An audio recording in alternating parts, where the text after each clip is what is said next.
Unchained TV Live with the attorney for Animal Outlook, Will Lowrey. You have just achieved a huge victory. Animal Outlook, their undercover investigation. Whoa, it was so horrifying. I have been up hours trying to figure what can I show the public, what can't I. The footage it's horrifying. We will show a little bit of it, but what was your victory?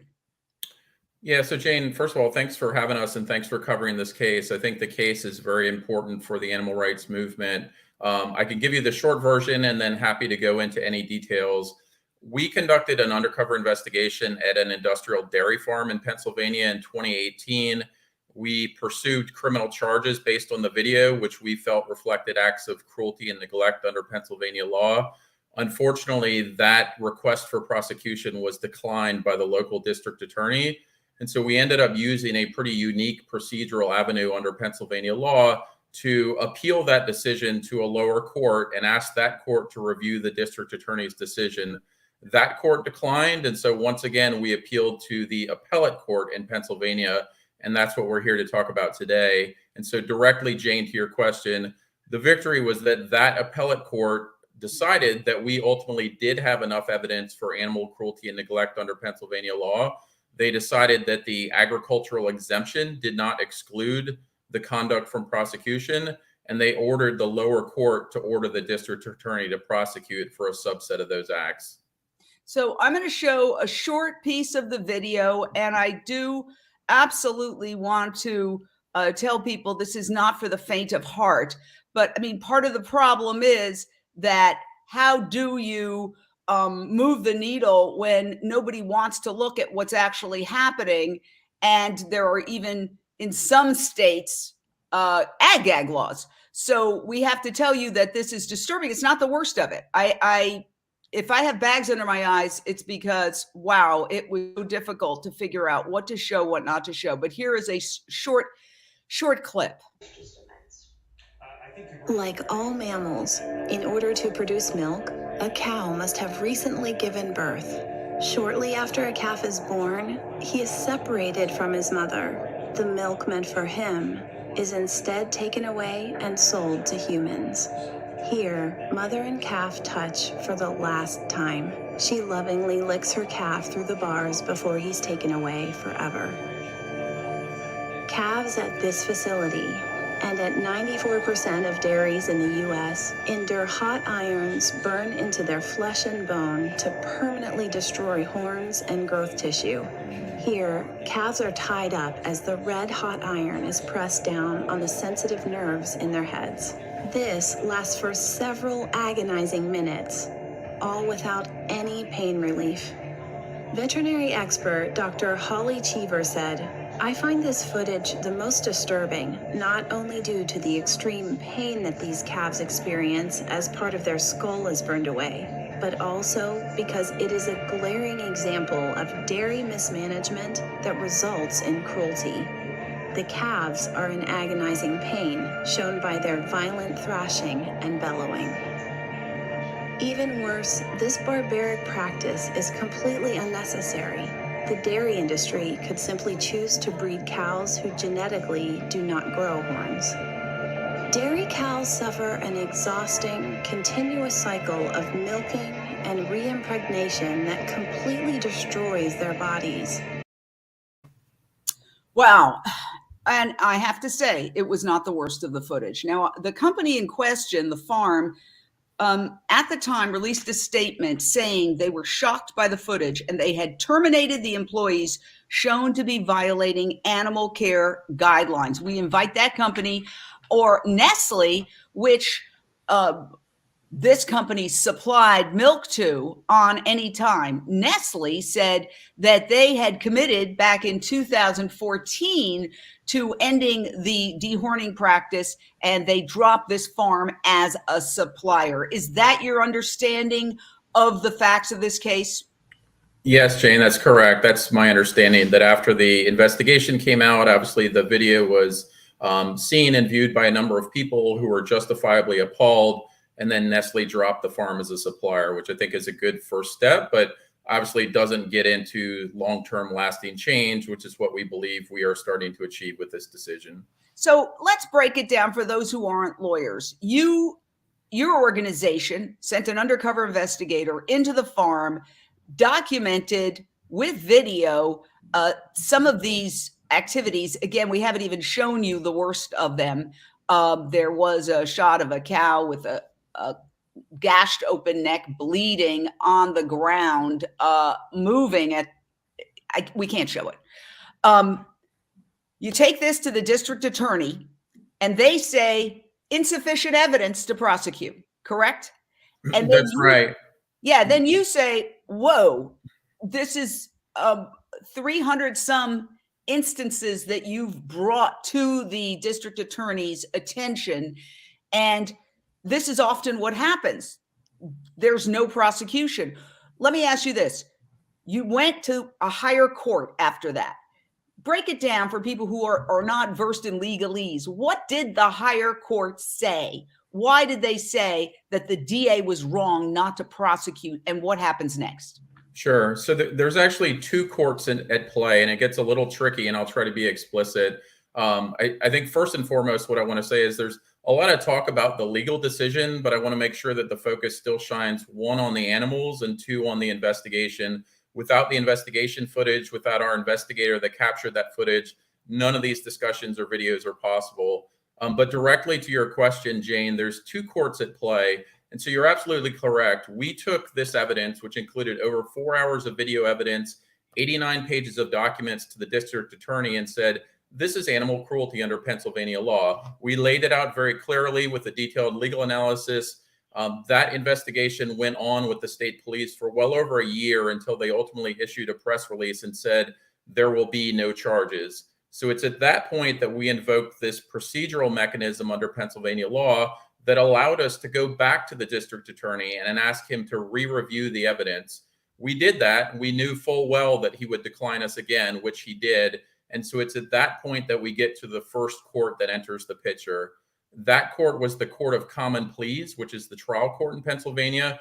We asked that court to review the district attorney's decision. And so if you're keeping tabs, we are now at our third request for somebody to look at this evidence, part of which we've just seen on the video, and say this is animal cruelty, which doesn't seem that far-fetched. We're not asking for new law. We're not asking for anything special other than for a court and a district attorney to apply the law as written.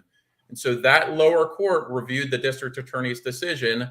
They ultimately came back and said the district attorney was right. There is no evidence of cruelty here, no evidence that any law was violated despite the video.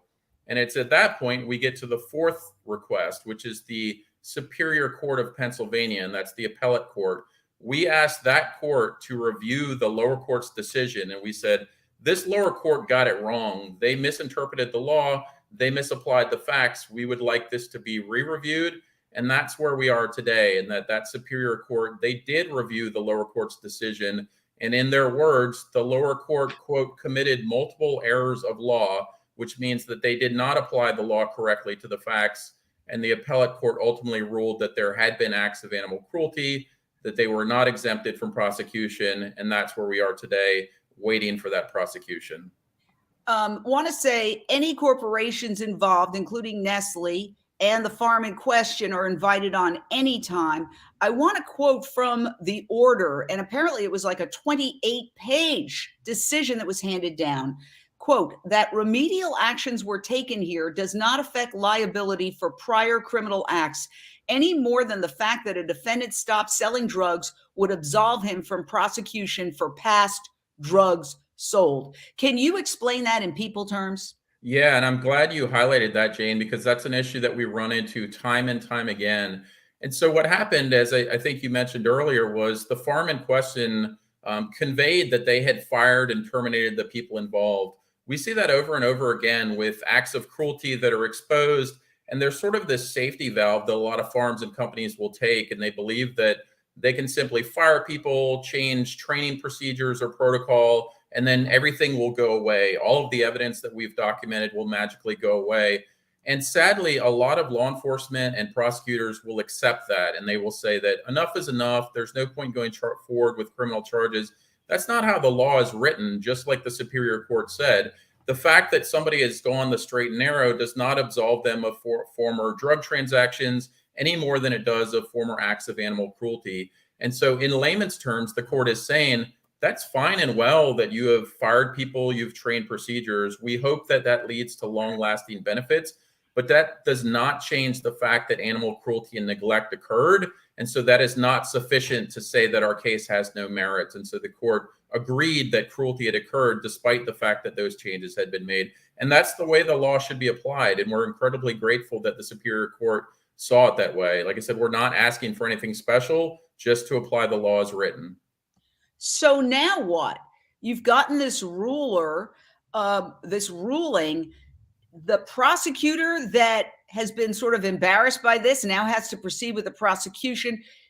You know, in criminal trials or in regular old lawsuits, if you've got a lawyer who's not really interested in your case, as so many people who use public defenders because the public defenders are overwhelmed find out that they're not getting the best legal representation. What is your thought about a prosecutor who was called out by a higher court now having to prosecute a case that he or she did not want to prosecute? Is that how it's going to work? Yeah, it's an interesting question. It's a little bit of an unknown right now. And so to get specific, what happened was that the Superior Court ordered the lower court to order the district attorney to prosecute. So you have one court ordering the other to order the district attorney to prosecute. And so to your point, Jane, we now have a district attorney that presumably will be ordered to prosecute and to press charges. We have heard through other sources that they are considering appealing to the Pennsylvania Supreme Court. So they may ultimately say, as is their right under the law, that we don't agree with this. We'd like to appeal to even higher court. And we may have to deal with that legal battle again, which we're fully prepared and certainly will do. But back to your question, if they decide they don't want to do that, they could either decide that they want to prosecute, or potentially they might recuse themselves, meaning they are not going to be involved in this case, perhaps bring in a prosecutor from another county. That question was asked during oral argument in the court hearing by one of the judges from the Superior Court, and the district attorney's representative did say that they would recuse themselves. So it would be our hope that, if they intended to prosecute and not appeal, that they would recuse themselves, given there's a clear bias there. I would just make one last point, Jane, which is that I think people should be aware that this case is much, much bigger than the specific farm in question. It's great that charges are being requested there, but there are a number of significant messages being sent at a much, much broader level than that farm. And those messages, hopefully will be heard throughout the state of Pennsylvania, as this case now will be binding precedent. And hopefully other farms will pay attention to the fact that animals in agriculture, they are protected from the law. They are not categorically exempt. And it is not sufficient to say this is a common farming practice, I can do what I want. The Superior Court has rejected those arguments. So our hope is this has broad and lasting impact beyond the specific farm. And you can see that it's getting a lot of press. Veg News headline: legal victory, court directs DA to prosecute former Nestle dairy supplier for animal cruelty. Wow. Well, first of all, congratulations on this extraordinary court victory. For so long, you would, and other organizations that collect this horrifying footage, present it to the police. They don't do anything about it. Present it to the DA. They don't do anything about it. And so if a tree falls and no one hears it, does it make a sound? That's why this is such a huge breakthrough. So congratulations on that. Let me ask you about some of the nuances of the case. For example, the appellate court, and correct me if I'm wrong, ruled that your evidence did demonstrate neglect and cruelty, including via calves left, and this is a quote, in agonizing pain shown by their violent thrashing and bellowing. This is from the hot iron removal of their horns. How is that not animal cruelty? What law is it violating? And how could the DA have argued if it is illegal that there's insufficient evidence because you have it on tape? In fact, it was so hard to watch. We've only shown our viewers really a taste of it. It's the stuff of nightmares, in my opinion. Yeah, I think just firstly to the congratulations. I think it's an important point in that this case, to some extent, is a vindication and a validation of undercover investigations.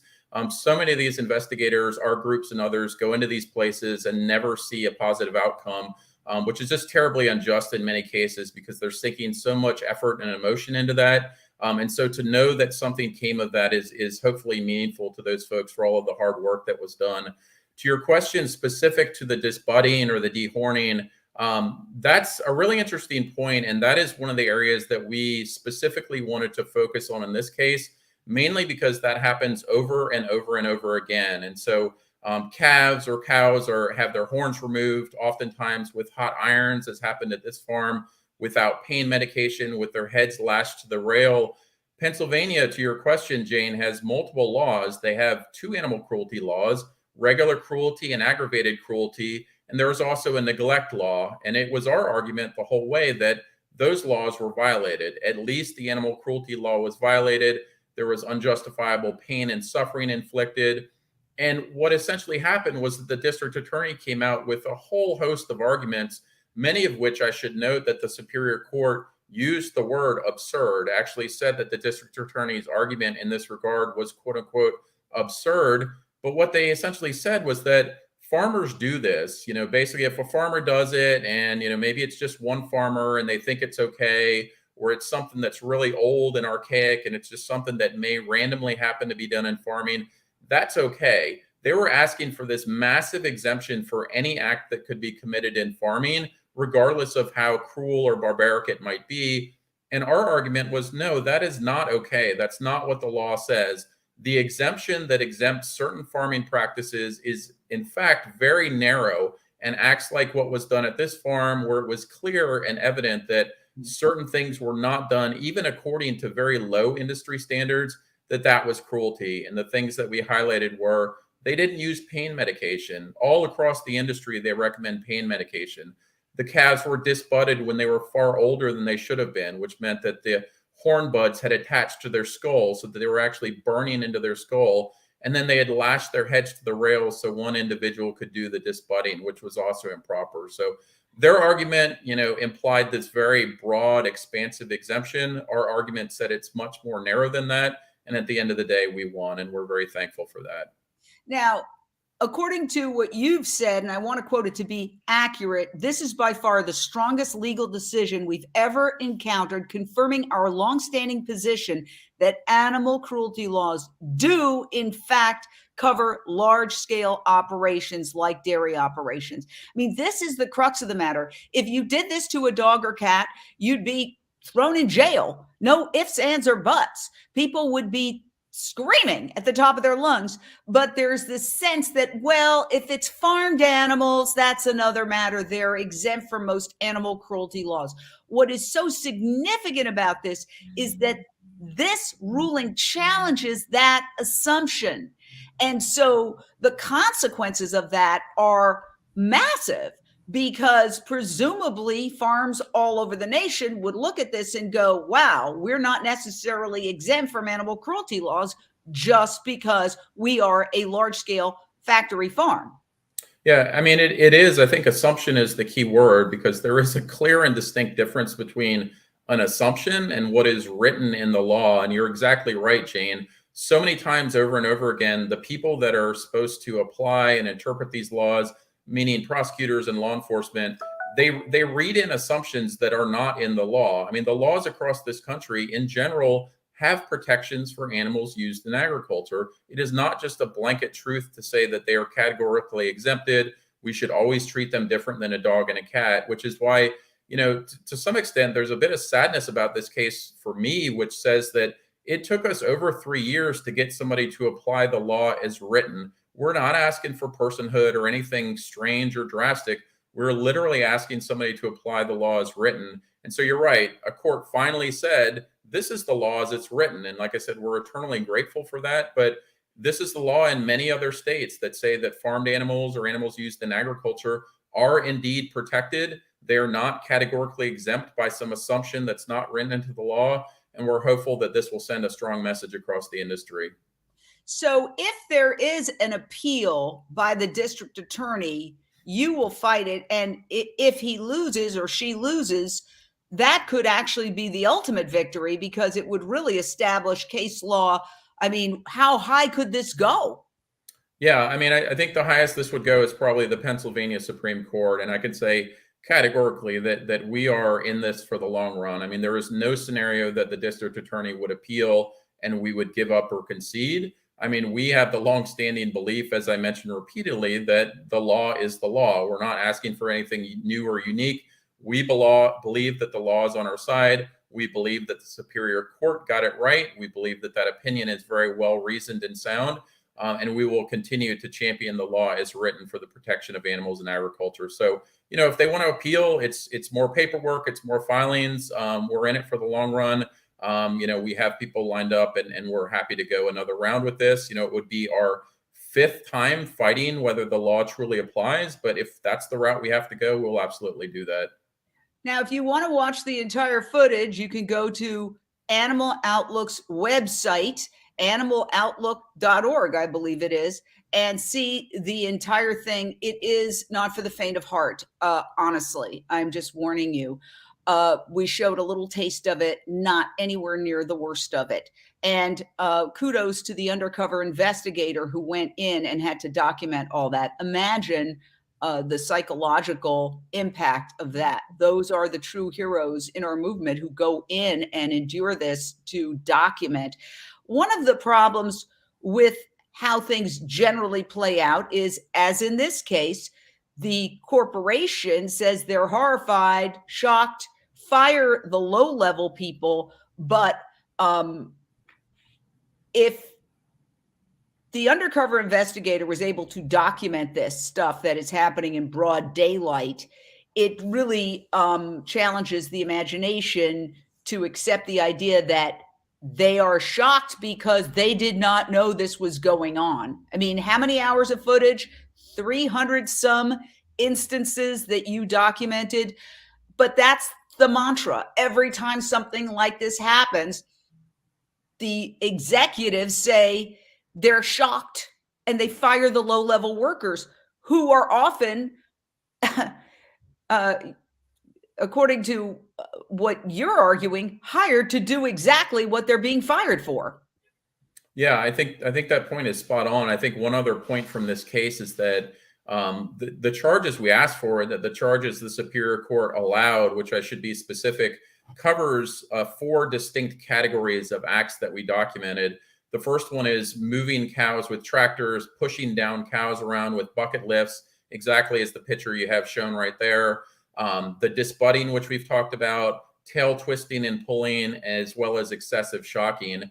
And a good part of this outcome is that the corporation or the company is a defendant that was ordered to be prosecuted. So this is not just about low-level workers. The owner of the farm, the actual corporation, have been named in the Superior Court order as entities to be prosecuted. And you're right, Jane, there's sort of this playbook in the industry that says, oh, if you get caught doing something bad, all you need to do is say, we're horrified, or use one of these significant adjectives to describe your horror, fire the people, change procedures, put out a message, and move on like it never happened.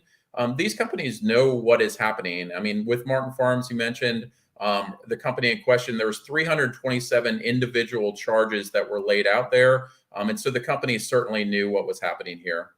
Yes. And once again, you can go to animaloutlook.org to look at the footage if you dare, and share it out.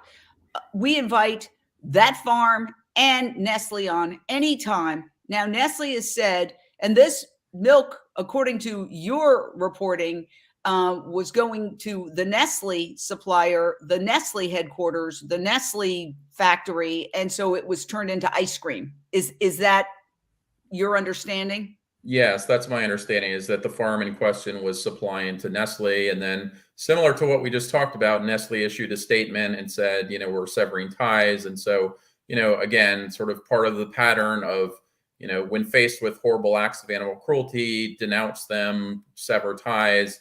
I think the importance of our case is that the punishment hopefully will go beyond that. It will go beyond just training and procedures and firing people, and it will actually go into sort of the criminal justice system.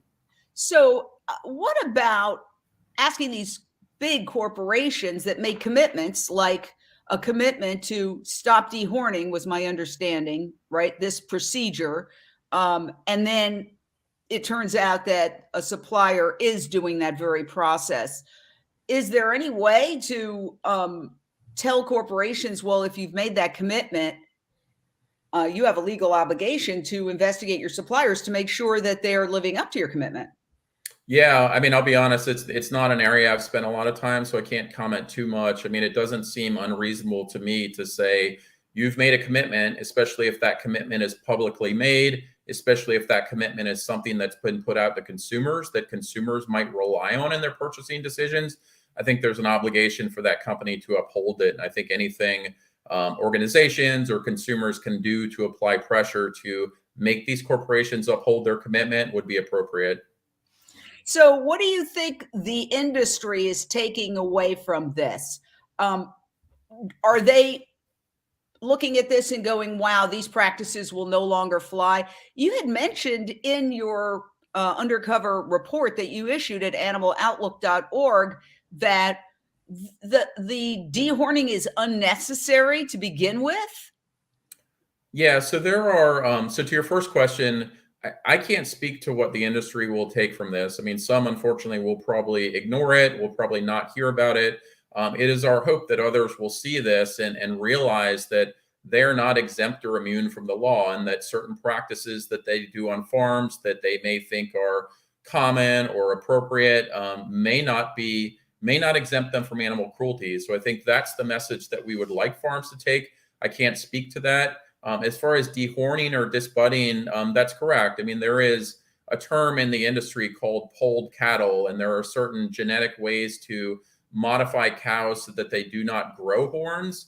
And if a cow does not have horns, there's no need to disbud. There's no need to dehorn that particular cow. I know that's something that's been explored in various studies in the industry, but I know at the same time, many in the industry have pushed back and said, it will hurt the breeding stock. It will hurt, the number of gallons of milk that's produced. Whether there's any validity to that or not, I can't really speak to. I can tell you that there are arguments against that. But you're absolutely right, Jane. There are methods that many people are using that do not ultimately produce cows that have horns. I mean, just to be clear, it's our position. We're not in it to say it's fine if you have cows that don't have horns. We don't think they should be using cows one way or the other, but in the absence of that, you're correct. There is another way that, may be less cruel to the animals. Ultimately, it's a consumer issue. If this upsets you, there are alternatives to cow's milk. There's almond milk, soy milk, rice milk, hemp milk, cashew milk. I mean, the list goes on and on. They've flooded the supermarkets. They're there, and they're zero cholesterol as well. So if this upsets you as a consumer, the most important thing you can do is not buy cow's milk, because certain aspects of this are not avoidable. If we are to drink the breast milk of a mother cow, the baby must be separated. Otherwise, the baby will drink the breast milk nature intended for that baby. That is the bottom line. You cannot feed the baby the same milk that you drink. So we are not cows. Most people, a lot of people don't even know that cows have to be pregnant and have a baby in order to produce milk. They are not aware. They just think cows produce milk. What would your message to consumers be? Yeah, I think my message to consumers is stop and make a conscious decision. You're absolutely right. There are so many things that consumers take for advantage. The point you just made is one of them. When consumers go to the store and they see labels with rolling fields and red barns and happy cows, they may take it for granted that, that's not actually what's happening. And I think there's an obligation on behalf of consumers to be informed, to be educated about what's happening. I think most people like to sort of purchase with their morals and make decisions that are in line with their personal values. And it's not really a legitimate excuse in this day and age where we have a wealth of information, including undercover investigation videos and others that sort of tell the story. It's not an excuse to sort of go in blindly and purchase items without doing a bit of education. And so my message would be, purchase with your morals, and to get to that point, you may need to do some education and self-information to get there. And if you're interested in more content like this, please check out the Unchained TV streaming network. It is an app. You can download it for free on your phone. Just type in Unchained TV in your app store. Works on Android, also works on iPhone. It's also available on your television via Roku, Apple TV, Samsung smart TVs, LG smart TVs, and Amazon Fire Stick. It's a global network of 100% vegan content, and we're very honored to say that Animal Outlook has contributed some incredible video content, some just really, really powerful video content to our streaming network. So we're so happy to partner in that sense with Animal Outlook, an incredible organization. Go to animaloutlook.org, get involved. If this upsets you, share it out, and also get involved in our movement. These cows cannot speak for themselves. So thank you, Will Lowrey. Keep us posted on what's happening in court, and we'll see you next time. Thanks very much, Jane.